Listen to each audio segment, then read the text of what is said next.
Hey guys, welcome back to the show. My name is Stefan and this is Empowering Bright Ideas. Over the last decade or so that I've been part of the startup community, I've had opportunities to work with a bunch of startups and also to pitch to various investors, but the mindset of the investors has always remained enigmatic for me. And today I got a chance to fix that problem. I've just finished my interview with Madin Akpo-Esambe, who is the investing partner at the local Tacoma Venture Fund. And I got a chance to ask him questions about the way he works with startups and really his story of getting from consulting world to entrepreneurship and really to managing a fund now. And so he answers quite a bit of interesting questions about really what he's looking for in startups and what are the details about managing a fund that really I've never heard people asking before. And so I hope you're going to be able to listen to this interview and learn a bit about the way investors think and about they structure their work and what kind of qualities do they search in founders that makes them successful. With this, I invite you to listen to this episode and hope you enjoyed.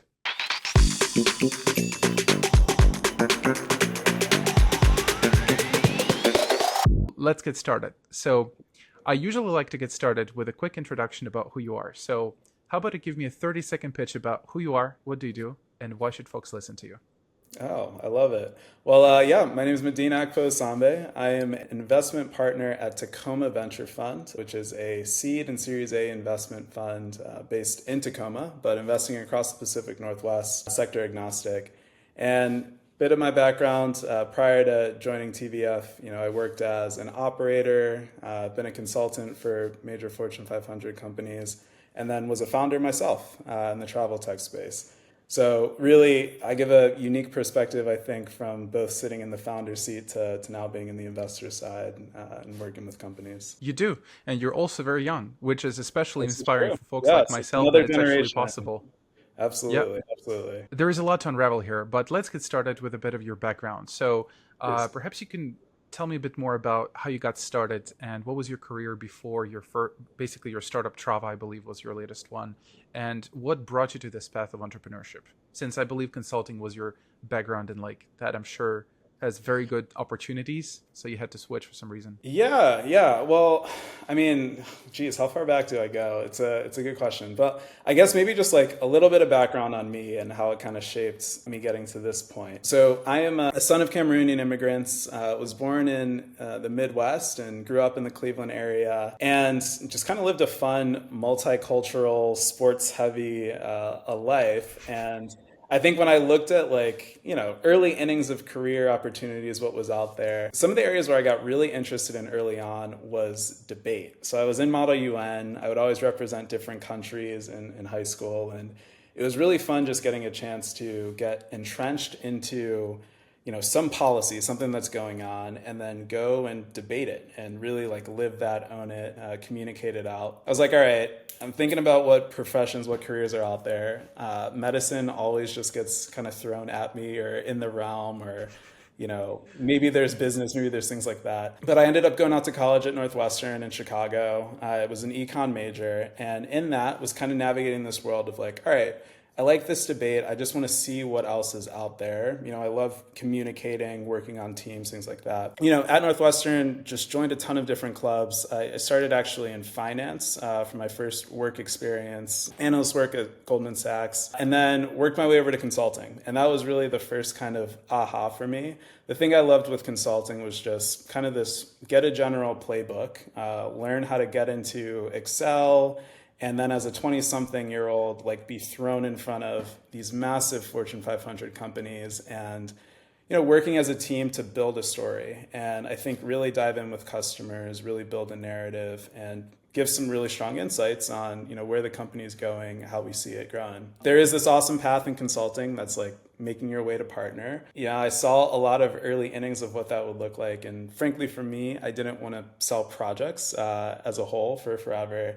And there's also a bit of a disconnect sometimes with consulting. And I have a lot of friends who are still doing it, so not to knock it too much. But for me, you kind of make this amazing strategy.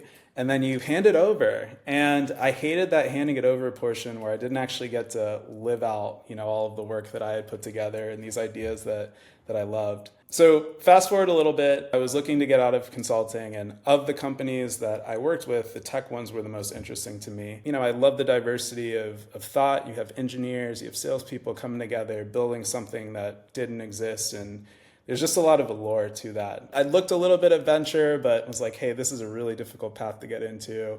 This feels like a good spot to really dive in and just start from the ground up. I was working at my first tech company, which is called Built Technologies in Nashville. Hmm. Had an amazing Yeah. time there in a strategy and ops role. I started as like employee 50, and they were like, hey, we need someone to do something, but we don't exactly know what that is. And I just got to really define the role of strategy and ops and biz ops as I went, and just took some amazing paths and turns with that company. Long story short, ran in the startup world for a better part of a decade and really enjoyed kind of that 0 to 1 building, but ownership over your products, working with sales teams, working with engineering to put together, this is the idea, now how do we execute on it and sell it and hit our growth plans? And then my passion was building. And so I found that I wanted to take something that was my own and do the 0 to 1 path. That took me into entrepreneurship. And so with actually my friends from consulting, we had this idea for travel, which we absolutely loved. And we built a company that was called Trava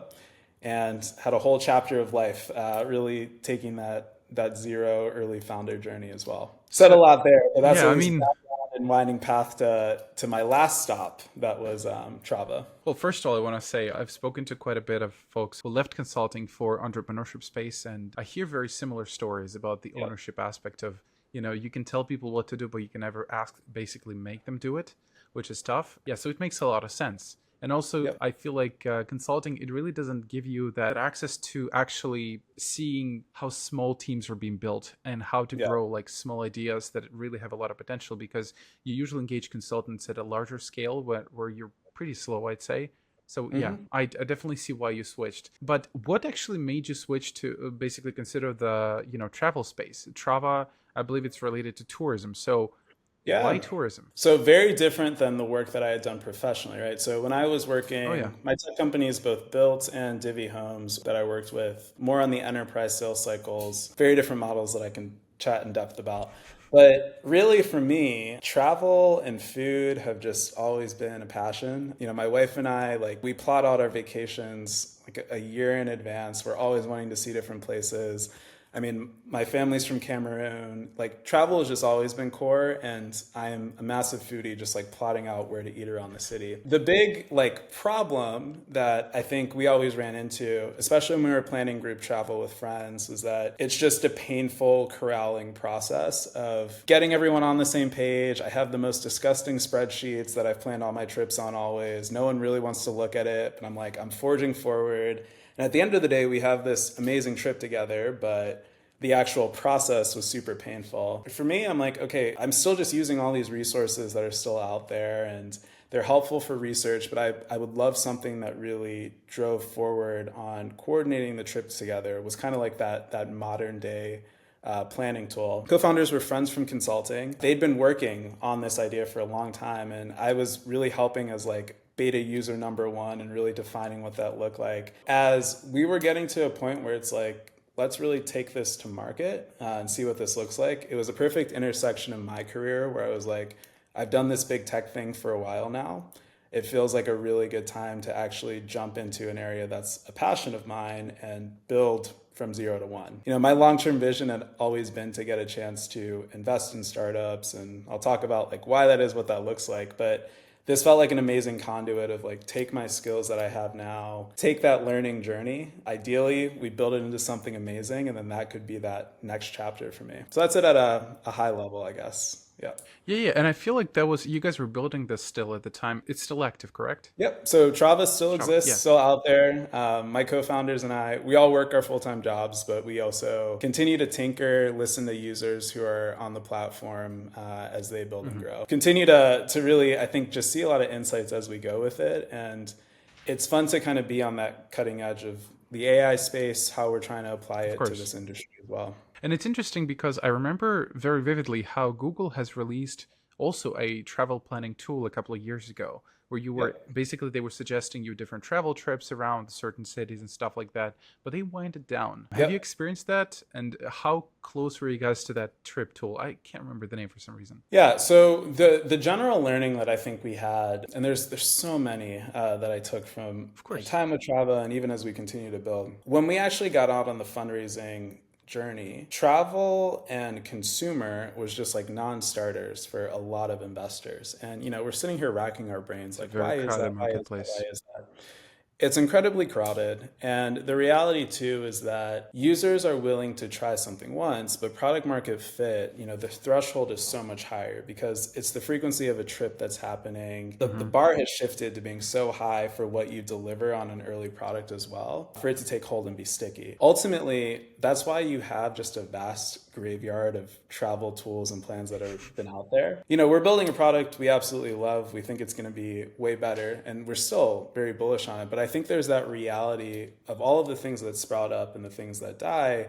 It's like you may have a strong core following, but can you really get to the masses with something that is a consumer play or a travel play like this that'll take hold Gotcha. and be very sticky? And so, yeah, I'm sure we had some similarities to part of the Google thing. Our biggest edge is that there's this component of voting on Trava for us where you actually kind of vote yes or no in like a fun, almost Tinder swipe way, and then our algorithm helps pull it all together. That's a unique edge that we had, but ultimately it's the things under the hood of like how easy is this to really plan after the fact, and how out of mind can this process be for me going forward that you're always continuing to iterate on as you go. I'm not going to dwell if you don't want to, but would you be willing to share any numbers? How many users do you guys have at this time? Like, how large is this product at the moment? Early products, I would say we probably crossed like the 4,000 to 5,000-ish Oh, range nice. users on the platform. That's signups. And so there's always also thinking about retention, frequency under the I get hood. it. Yeah. I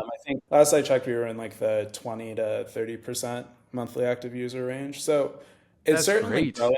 It's certainly growing. It's very strong. We're excited about strong components of that. But then at the same time, there's a whole tail end that myself as an investor now, I kind of sit with the team and say, there's a long journey from a product that's amazing and serving people with the way that they want to something that can actually be venture scale, drive returns, actually be monetized on the road. So excited for what we're building, but I kind of give the keen perspective and eye sometimes when I relate that to founders too, and in the conversations that I'm having.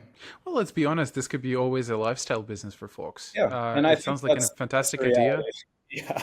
Yeah, if you're able to, I don't know, like it looks like you guys are also embedding a marketplace into that. If you're able to get some partnerships and advertising, that would be awesome. But how did that whole endeavor bring you to investing? I mean, it's a really big stretch for someone who's building a startup to basically entirely cross the river and become one of them. I know you're not alone in the TVF. It would be interesting to hear a bit about the origin of that story. So first off, I guess I'll push back on there's a massive world right now of operator investors, I think, really spurting up. And I think there's a really strong, unique edge that comes from having sat in the seat as either an operations operator or a builder, especially a builder who's had a successful exit to really get on the investing side and learn investing as you go, but really give that expertise and value add to a founder down the road. There's a ton happening there, so not a crazy stretch. And I think actually, in my mind, I was building, my long-term goal was to get into a capacity to invest. Right. For me, when I think about investing in startups, there's capital that's one component that you're giving to a company, but it's also that mentorship, advising, saying, hey, I went through XYZ thing.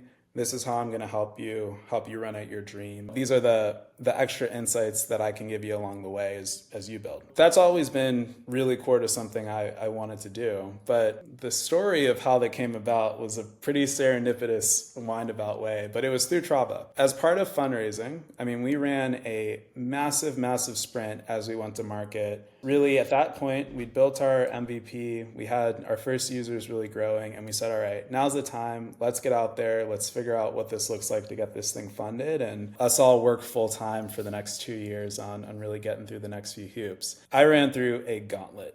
And so, we had successfully raised angel and friends and family funds at that point just to keep us building through the MVP. But when we made that leap to institutional, a lot of the things that I just told you, I mean, those were the stories that we were getting back and forth from investors, where it's like, hey, we love you guys, we love the team, we love the product. These are the pitfalls. This is the scar tissue that we've kind of had or seen ahead. Really, along that way, Tacoma Venture Fund was one of the companies that I had a conversation with. So I talked to my now co-investor, Dennis. We had that first call that was like, this is what I'm building, this is what I'm doing. We're kind of hearing things along the way, but I'd love some genuine feedback and things like that. As I just unpacked, Dennis's approach, the way he talked to me about the business, we had just a fascinating back and forth that quickly evolved into like, who am I? What are my passions? Where am I driving? What do things look like long term? As I kind of unpacked my vision there, where I'm like, yeah, like I've kind of gone all around to find myself as a startup founder now and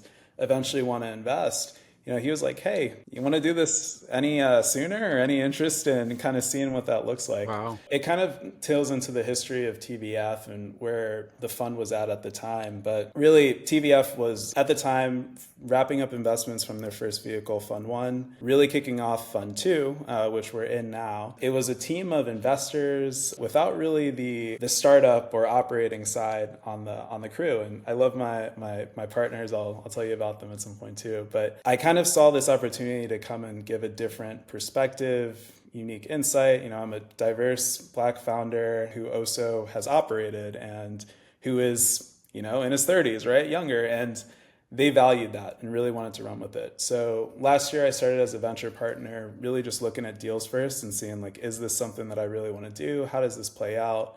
What's interesting? What's my kind of unique space as an investor in this area? And as things evolved, we got to the middle of last year, towards the third, fourth quarter, and I'm like, we're closing Fund 2. I think I want to do this full time. Let's figure out how we make this work. My co-founders on the Trava side, I mean, we are best friends first. And so it was an easy conversation to be like, nice. Hey guys, this is where I'm going. And really with TVF, there was that excitement that, I was coming to the team, having, built my company, still giving insights to it, just getting a chance to be on this side with founders from day one. So yeah, it's an interesting path. I think every time you hear VC's paths, there tends to be something that's very different or odd. So yeah. No, that's what I hear. I mean, frankly speaking, you don't really hear a lot of VC fund managers, stuff like that, or even just younger fund managers talk about their stories and how they got to where they are right now. And to be frank, for me personally, it looks like something so far-fetched that,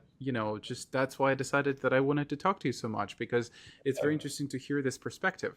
So what would you say it makes, I guess, TVF unique? So your fund, why are you guys, for example, like you're looking for, you don't have any specific vertical focus. What makes you unique for, let's say, from other funds that, that's why you think startups should look into your, of course. A little bit on TVF. We are sector agnostic, seed Series A investors focused on the Pacific Northwest. There's a few different things. Really, that sector agnostic, I think, is that first layer for us. If you are building a company in the Pacific Northwest right now and you are not building with the tags AI, B2B SaaS, you're going to have an incredible time getting any conversation going. First and foremost, we're looking at those deals. We see a lot of excitement. We have companies in our portfolio that kind of fall in that tag, but we also have a very diverse set of companies that we're looking at. We want to make sure there's always a space for a founder, regardless of where they're at on their journey, to just talk. And here's some very candid insights. I kind of lay that as like a basic foundation that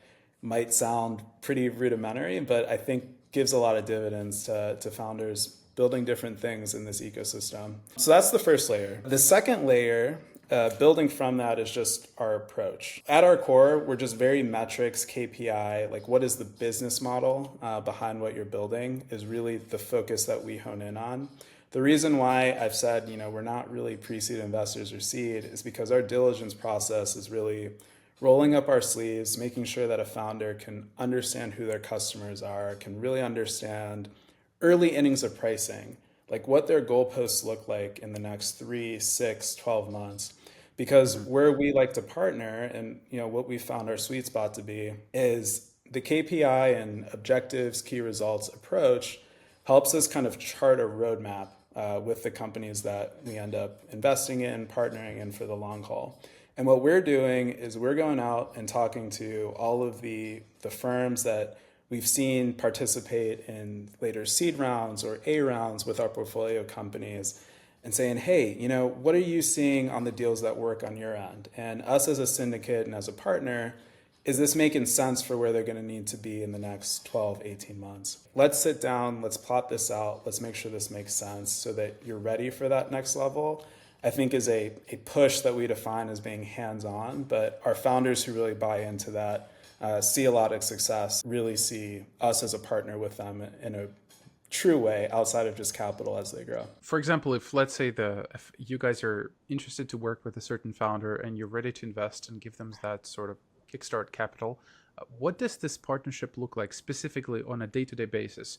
Do you join some sort of strategic calls, or do you actually go and talk to customers with them? Like, are you doing this yourself, or if not, like, who does it in your team? And also describe, like, in more detail, what would this relationship look like? So when we kick things off, I mean, we start with a pretty detailed deal room. I think we want to get in on KPIs, business model, have the founder really describe to us through several different approaches through diligence, like who their customers are. We talk to customers, who their advisors are. We talk to that. Who are the industry experts, since we're sector agnostic? If we haven't seen a deal before, we talk to that. And if we have advisors or people in our network from LPs who really know that space, we're bringing that conversation together at the get-go. Where we go from there, right, as like the day-to-day how it looks, it kind of culminates our kickoff into a planning session around a document that we call our shared tracker, right? And in this, we have a founder basically tell us what are the top 5 to 6 key performance indicators that you're going to measure on a monthly basis, at least quarterly, at least, but monthly basis ideally, that you're going to measure that indicate success for your business over the next 12 months. And then similarly, what are the top, call it 3 to 4 objectives and key results? Get product into market, or, hit this amount of revenue. And then the objectives underneath of who's owning that we can define and also be able to track, is this going in the right direction, is it not? That is what we set up on call number 1, post-investment. And then our main tenet is that we just want to have a 30-minute call with you once a month that just checks in on that. It's not that and bad. So you're measuring those numbers, you're seeing where it goes. That is kind of the base level that I think we set up. And that's kind of our flag in the ground. Where we come in is, all of our founders have our numbers. We have some that we are talking to on a weekly basis when they're like, hey, we really want support working through XYZ problem, doing this thing. And that is where we truly do lean in. We want to be there, regardless when needed. But from a burden standpoint, we're like, this is a must for us, but it's 30 minutes a month can be the minimum. That's really nothing. I mean, when I heard you talking about being an operator in the business, I thought it's more like actually talking on a weekly basis, daily basis, stuff like that, and actually pushing the company forward together. I will say that's where it ebbs and flows. I think we meet founders where they're at, right? And so if we have a solo founder who's looking for that type of support, I mean, there are engagements where we're very much in the office every now and again, helping out more hands-on on different discrete, like if they're looking ahead to their next fundraising process, maybe we're helping them set up what that funding funnel looks like and making the warm intros more actively. Or if there's a unique area where we can offer expertise around like sales funnel planning and like pipeline management, that is evolving as we go, I will say. And that's a lot where if there's something that I've covered and built before in the past for a later stage company, I want to bring those insights into my portfolio And companies that's amazing. as well. And but that ties back to, again, a push-pull of the founder telling us like, hey, I'm interested, I want this. Or me being like, hey, nudge, nudge, I think you could use a little bit of this. We take that on a case to case, but it's not like a standard play by any means. Something else I wanted to ask you for a while. So I keep hearing from folks in the industry that investors don't invest in companies, they invest in people. The loud words that everybody says, but nobody really understands what that means to some extent. So I'd curious to ask a bit more, like, what exactly are you looking, describe a profile of a perfect founder whom you would want to work with if you were to basically invest in them. Like, what kind of a person is that? What kind of background do they have? Things like that. It's tough, right? Like I can tell I you know. like heuristics, but I will say true. It is, yeah, investing in founders and like some part in companies, but really how those founders position their companies is the real thing. And I'll But yeah, describe I more mean, why I'm asking this. It's more yeah, towards please. how do you shape yourself into a founder like that? Because nobody's born perfect. Nobody's born shaped to this world. There are a few things that I get really impressed with when I talk to a founder. First and foremost, from like a background perspective, I don't really care a lot about like credentials or like where things are, but I like to understand a founder who's able to tell their story in a genuine way and why what they're doing matters to them. First and foremost, like we are starting a relationship for the next decade. And I need to know that they are committed to this. They are meeting this at a time where it's like, come hell or high water, like I am going to be riding out Yeah. XYZ business because it's where I need to be and I got to make that work. What I'm eliciting from a story or someone's background normally is, what are the moments of like grit that they have demonstrated, or what is like a passion area for what they're doing, but like a journey that maybe they've been on, run across some struggles, or they have proven that when some roadblock hits, like they're gonna drive forward on it and they can bring people together in a really compelling and unique way. It's hard to really place and put into words, but I think like the founder story and journey is a big one early. How that pertains to domain expertise is another thing as well. And it's unfair a lot of times because, I think one of the big things that you see is people only invest in multi-time founders, right? And so the reason being is because there's kind of like a been there, done that type of thing. And so in the absence of maybe someone being a multi-time founder, they're still kind of a first-time founder. That's where I lean a lot more on some of those other qualities, if I can kind of peel that out from a story, or if I can really hear that drive forward. Like, are they mature? Are they an adult in the room who can kind of balance this ability to be coachable in certain ways, but also, stand on their business and be like, hey, now I respectfully know because of XYZ thing. And like, can you tell me that? Can you tell me on your journey, why you're saying things the way that you do, or why you're driving at things in this way? It's hard to put It into is words. hard. Yeah. You start to peel that out a little bit more. But I will say the one thing I don't want to hear as we kick off the founder intro is that like, I went to XYZ school, I did XYZ thing, and I worked at XYZ, top company, unless it really matters to their story in a unique way. That's just Yeah. like actual listing and doesn't really matter. Okay. And with you guys specifically with the TVF, what stage does a company need to be at where you would consider working with them? I Yeah. understand that you guys are pretty young as a fund, so you're probably not investing alone. But still, like, do you have a certain criteria for a company's success that makes them eligible to work with you? We've led some deals. I mean, we're writing $400,000 checks on average, or call it 2 to 400 is kind of our first check. We will talk to anyone while they're on their journey of building, but from an investment standpoint, we will be looking to invest once there are some customers in place. If there isn't revenue, ideally revenue, if there isn't revenue, some strong signals of where that turns on and the conviction that a founder has and why, really telling us that you've understood willingness to pay and have a path towards iteration on Yeah. monetization. Product is Got it. ready with actionable insights on users that we can use to drive our conversations. I want to circle back a bit to basically getting again behind the scenes. So coming back to how you started growing and basically being part of this fund. First of all, how did you learn? You obviously have all the skills and experience now that allows you to operate, I believe. But I mean, you had to start somewhere. It's not like I believe your experience by building a startup or working in consulting world wouldn't be enough to basically speak the language, if you know what I mean. Investing isn't rocket science, I and mean, I will say there are a few things. Like a lot of this, I think it's an apprenticeship business, and so you learn by doing. You learn from your mistakes very quickly, and candidly, I'll tell you, like the common path towards getting into investing for a lot of people is being an investor, like being an angel investor, putting out a couple $100, $1,000 checks if you can afford that, because you have to meet the accredited investor threshold. But putting those out and figuring out what your diligence process looks like, what it is. But the reason why I say, it's not too hard is that there are so many resources out there that you can start to think about like, what is a standard diligence process? What are the questions I should be asking? What are the things that are there? And then as you get into it, as you get going, you start to understand what really matters to you. What are the blind spots? How does that look? I think in my case, my co-investor, Dennis Joyce, Bill Driscoll, Steve Gordon,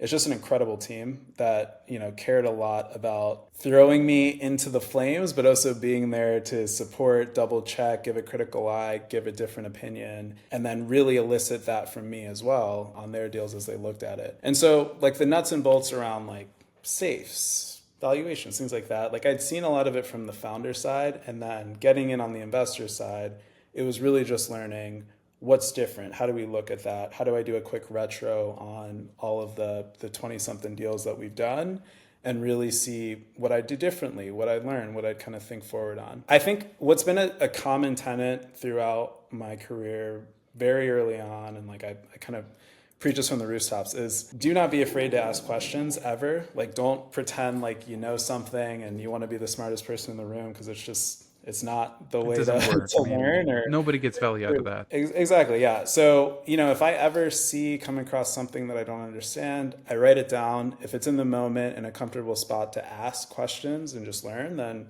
I ask that. If not, I do some research and then I come back with hey, I heard this, I think it's this, and just want to make sure like this isn't the next step or how that goes. That's really it. You just put yourself into learning. As a consultant, where I started my career, I was expected to very quickly just study up a new space. Yeah, consulting is a pretty... Yeah. You got to be able to learn on the spot.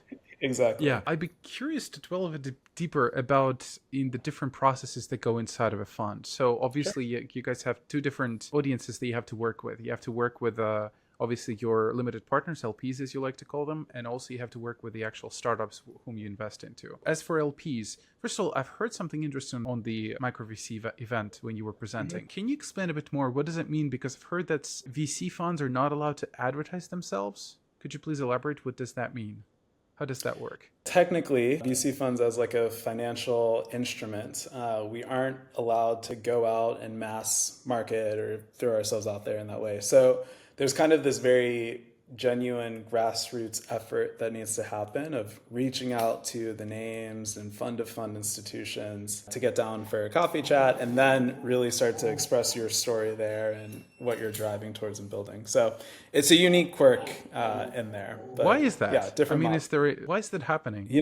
What's so bad about marketing it? What's so bad about buying ads on that LinkedIn? That's a great question. I don't know the history behind when that was put into place. I'd imagine probably spins out from like 2008 crisis, when just in general there was a lot of tightening around investor vehicles, things like that. But maybe that'll be from our last point there. That'll be something to write down and see if I can get to a why. Because it would be nice if I could just do like a crowdfund on you interested in TV? What does it look like? But so to be clear, you're not allowed to advertise yourself to LPs, but you can still do some sort of marketing for getting in front of startups, right? So we can advertise the fund as like, this is what we're doing, this is where we're investing, but it's to LPs to solicit investment that we can't do mass investment marketing type of thing. That's really the side of things that has more of the barriers when you are investing in it. Because venture capital in general is a risky asset class at the end of the day. There are just added protections and barriers that come with that. And so if that's not allowed, if you're not allowed to market yourself, what are the strategies that you guys adopt to actually gain capital? Of course, I understand you might have some long-term partnerships, but at the end of the day, it's still about, I guess, knocking on doors. How does this work? You get out in the community. There's a lot of different ways that you go, and there's no tried and true. It's making sure that people know what you're doing, the people around you who might be interested in investing. You're really telling that story. It's defining what your story is beforehand, of why you're doing this, what this means for the ecosystem and investing in startups and getting capital into entrepreneurs' hands and building this area. You have to kind of tell your unique edge of what that looks like, and then why you as an investor. And so that's really it. It's storytelling. You build connections along the way as you go. You show up places and show up in a genuine way. And like anything else, I think it's just it's getting out there, offering your support and resources to people kind of on a pro bono, or, just like getting out there and doing things such that you're planting seeds in the future I that see. might be able to drive to something. There's certainly a long journey when it comes to fund building and iterations as you go between maybe your first fund just getting off the ground to your later funds, fund 2, fund 3, fund 4, as you see some of the larger behemoths out there. Eventually you want to make that leap from the individual LP or maybe your early supporters to eventually getting to the institutional doors. And so much of it just relates to the startup world, right? Eventually you move from friends and family angel rounds to institutional investors, some of the big later series stage ones. And so we're kind of running Gotcha. a similar playbook on a different scale. Okay. So you're at fund 2. What's the sort of total goal for you to get the funds for this fund? Like, what's the financial goal that you guys are shooting for this particular, for fund 2? So our first fund was a $12.5 million fund. Our next one, we want to be at least the same, if not more. And, we fortunately have crossed that threshold now of being larger than the first one. And I think we're somewhere in the range, ideally, of 15 million is our North Star for where we want this vehicle to be. A lot of this has been really signing up our LPs again and really now having our honed in story as we go and partner with our next wave of startups to really invest through that and then be thinking ahead of, where we want to take our fund 3 in the future as well. I'm curious to ask, what does your day look like? Again, for me, this is such a gray area. Like, what do you actually do on a daily basis? Are you running on calls and talking to different investors? Please give us money so that we were doing some cool research and stuff? Or what does a day look like in a life of a fund manager like yourself? It's such a balance, right? I'm always taking pitches, talking to different founders. And if we think about like the founder funnel, right? I'm always taking pitches. I am running through probably like one hands-on diligence at a time over like maybe 3-week period. So sprinting towards decision one way or another. There'll be a lot more hands-on calls, conversations, talks with people in our ecosystem around diligence. Right. And then for our portfolio companies that are at the bottom of the funnel, every week, that once a month meeting corresponds to, 1 day a week or a couple days a week that are me hopping on, just hearing where things are at and seeing where I can be a support. There's the general ecosystem, showing up in events, really leading, being on panels, getting out into different areas as we build the Pacific Northwest as an investment ecosystem. That's really big. And there are a lot of different people around. I'm meeting with LPs as well, potential LPs, getting their insights, getting their inputs. But I'd say really the fundraising effort just kind of happens in sprints. And so we're not constantly fundraising. It's very much like we are shooting towards the end of our goal at the end of this summer. And then everything else is just how do we bring our founders, potential LPs, people who might be interested in the future together in the same space? Few events are we thinking about in relation to that? Maybe like 3 broad buckets. And then there's just like operations of the fund more broadly where Of course. just startup, we got to just block and tackle sometimes through the nuts and bolts, depending on the time of year. And either it's taxes we got to do, or it's, cleaning up our CRM, or who knows what, or like writing our capital call letters, things like that just got to get done. So yeah, it's an interesting job. It's truly all over the place sometimes, but keeps it fun. It's basically you're building a startup by building other startups. That's pretty much it. It's not that scalable, I presume. Like if you guys are actually operators in a startup, it's not like you can have hundreds of these, but unless you really have like an operations team of advisors or something. So it's like building a startup yourself. Yeah, there's a lot of different models on how like the VC class works. And so yeah, there certainly are some that make only a handful of investments and truly join a team. Met with some counterparts who do that and how it works. But yeah, it's very interesting for how, I guess, modular different VCs can be in partnership. 2 questions for you. So back to startups, since you mentioned that you work a lot with folks. First of all, since you guys have invested in, you said like over 20 companies, what are the top challenges? Do you see some trends of what founders usually struggle with? I'll maybe bucket like 2 big things, internal and external. Internal is as a company is growing, there are just different milestones of scaling that I think founders need to be aware of. And especially if you're a first time founder, if you're a multi-time founder, you've kind of seen this, but there's kind of Yeah. that core team you put together that's like, we're getting this product to market, we're sprinting, we're doing this thing. And then oftentimes, maybe at the seed stage before the A, there's some core leveling up that needs to happen in a company. And so we see a lot of founders just sometimes operating with, the people they had in seats for the longest time, and maybe not being ready or knowing how to fire or level up or really do that. And so that's sometimes a really genuine conversation to really understand there's so much of an efficiency unlock that comes when you're able to find that right person at the right time in a given seat. And so that can be a challenge sometimes for founders to understand what are their superpowers, who do they need around them to really level up in other areas, and then are they really successfully offloading some of those things so they're not really covering everything in the way that they had to or they were when they were still getting that first seed check in the door. So I'd say that's the biggest internal one. I think external, we've been through just an interesting cycle, a very difficult one, but these things have historically just on the venture capital investment space in general. And so I think we see a lot of founders very acutely right now who were driving towards a goalpost that just completely shifted over the past year or two. And so how they adjust to that, how they pivot, how they make difficult burn decisions, how they recast where they're going to be is just, a very near term, I think, focus area for a lot of our portfolio companies and founders in general. I hear this insight about them delegating responsibilities, and I very much hear myself, because this is a true challenge. I mean, I'm in it right now because a lot of stuff that myself and my co-founder Vlad we're doing ourselves. We're very much in operations and we're growing pretty fast, but it's a true challenge. I mean, in fact, a couple of days ago, I reached out to a local Slack community here about how do you delegate, sales pipeline, and basically how to hire like an account manager that has technical responsibilities. And really the response that I got is that unless you're willing to spend like $500,000 on like an executive level person, you just got to break it down yourself and delegate like micromanage pieces, which is ridiculously tough to do because nobody knows it better than you do.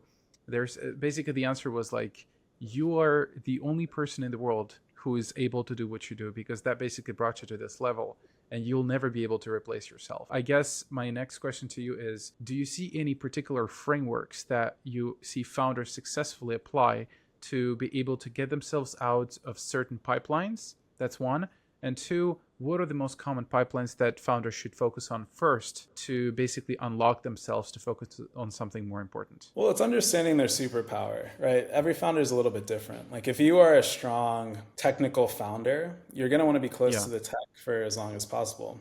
We just invested in a founder who's like an expert marketer, right? And he's really building the brand, the vision around that. And so we want him very close to the brand and the product side. Part of what your statement was there was potentially no one's ever going to know the product that you built ground up, but it's your baby and you got to kind of get ready to let parts of that go at different times, right? And I mean, that's just such a massive thing. Think about you as like a 10x superpower. Where is that best apply? And if you're only 1.5ing x a specific part of the business, or it's more of a drag on your time, then figure out who's a good sales pipeline manager to come in and focus on that area and really unlock it. It differs by founder, I would say, in a lot of regards on that. But oftentimes with technical founders, they're really looking for a good sales leader. If we have someone who's a great salesperson, right, like they might be looking for that tech talent or AI talent that comes and steps in for what they're building. So he can kind of change, but it's just getting really crystal clear on who they are.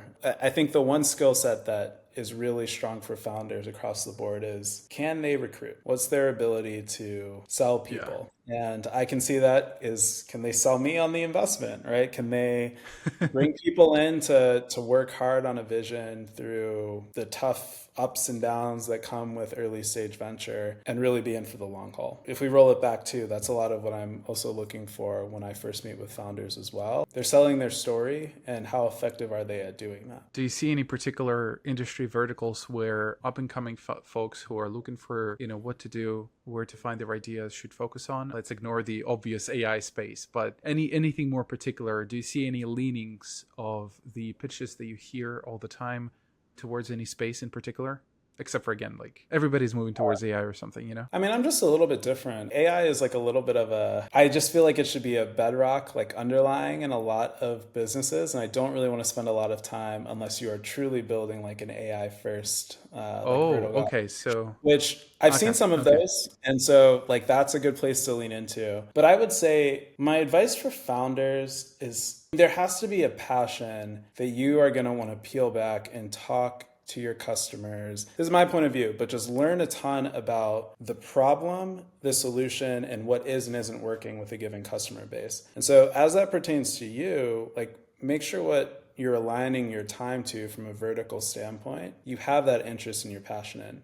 And so I really love founders who are building in an area where they've experienced the pain, but they also have that business acumen to peel it back for how this applies on a broader scale. So it's hard for me to just kind of throw out a given area, because for some people that might be healthcare. Like healthcare is massive, but you gotta want to understand your specific niche in that and why that matters. And it probably speaks to me as well, just with a sector agnostic approach from TVF, that we'll look at Right. anything, just kind of want to see that alignment where it really makes sense for a given founder. What are the plans for TVA for the next decade? I mean, I know you guys are probably going to be building a new fund every year from now on, but still, do No, you not have any every year. vision forward? Not every year. So it's a long cycle. Yeah. So Fund 2 is a 7 to 10 year vehicle. I mean, we're hoping not to be on the road for fundraising again, at least for another 3 years or so. We'll probably invest out of this vehicle over the next 2 to 3 years. But they still And overlap, right? So if you're probably going to have so we like will. overlapping funds at some point. Yeah, we certainly will. So we'll deploy our first checks over that 2 to 3 year period, and then follow on investments as our companies grow. Because we typically position this as like a 7 to 10 year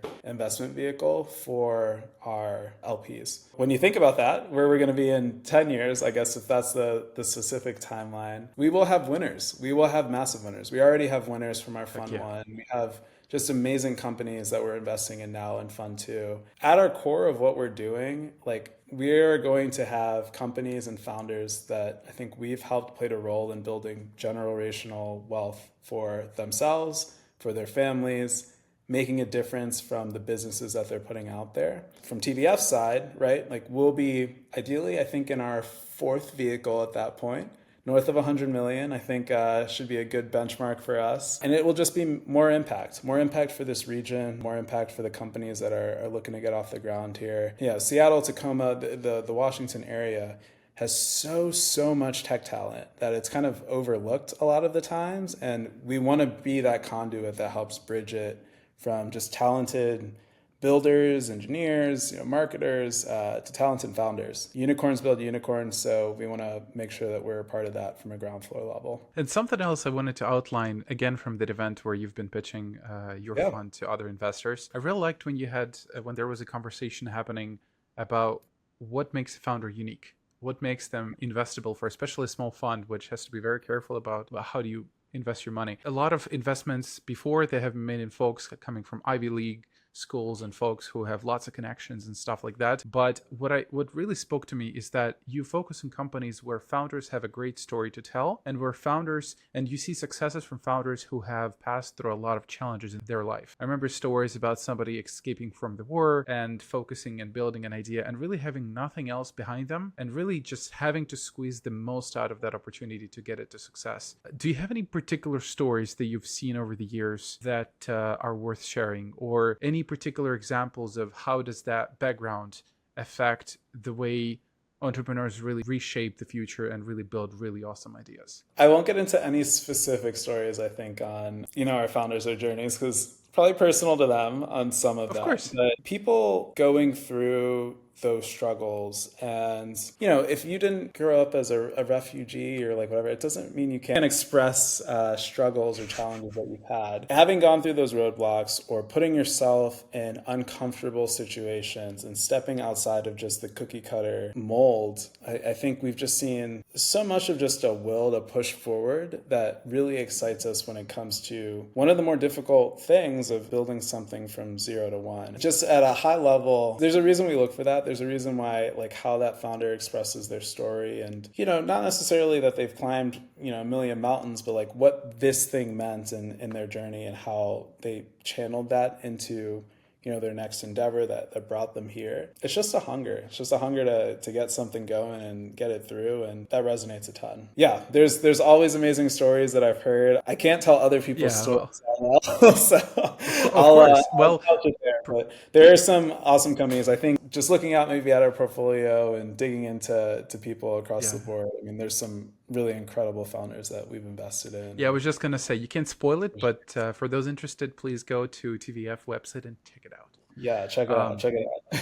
Thank you so much for taking the time to chat with me today. You have an amazing story, and yourself, you have an amazing background, how you came to be, and you came to this particular position that you're working on. Thank you for taking the time to chat with me today. I wish you the best of luck. You guys are doing amazing things, and your focus is also amazing. I'm looking forward to staying in touch and following what you guys are going to build next. And yeah, Yeah. I'm looking forward to that new announcement about Fund 4 with $100 Yeah, yeah, million. yeah. We'll get Maybe there. by We'll that get time I'll have ability to invest myself, Beautiful. Yeah, I love that. Right, planting the seeds now. There we go. Yes, No, sir. but thank you so much for having me on. I really appreciate it, and fun to share whatever insights or background I could here. For anyone listening, Tacoma Venture Fund, we have an open door policy, so I'd love reach out through the website, reach out to my email, get in touch, and love to hear your story always. So really appreciate it. Thank you.